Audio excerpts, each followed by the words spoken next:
Hoy te traigo la laptop Lenovo modelo IdeaPad V15-IIL. La sacamos de su caja y veamos los accesorios y las novedades de este nuevo modelo de laptop con procesador Intel Core i5 de 10ª generación.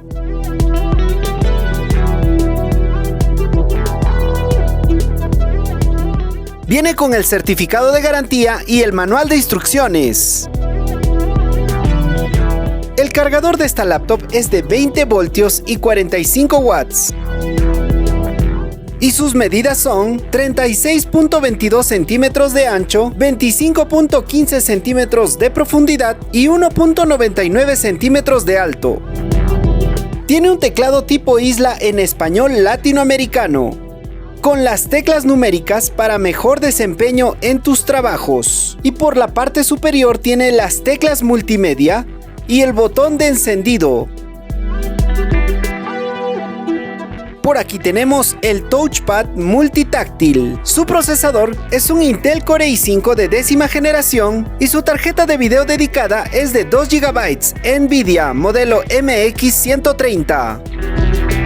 Su pantalla LED es de 15.6 pulgadas, retroiluminada, con resolución HD. Por la parte superior de la pantalla posee los dos micrófonos integrados y la cámara web en HD.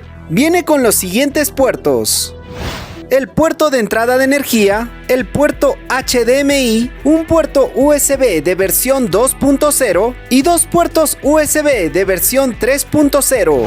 Por la otra parte lateral de la laptop tenemos el puerto del lector de memorias SD, el puerto de entrada y salida de audio y el puerto reset. Su pantalla tiene una apertura de 180 grados.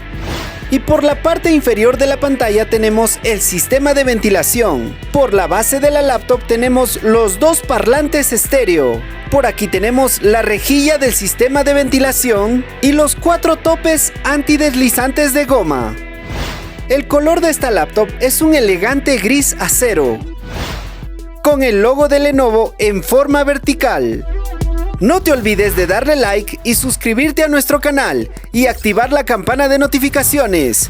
Somos el mundo de las laptops.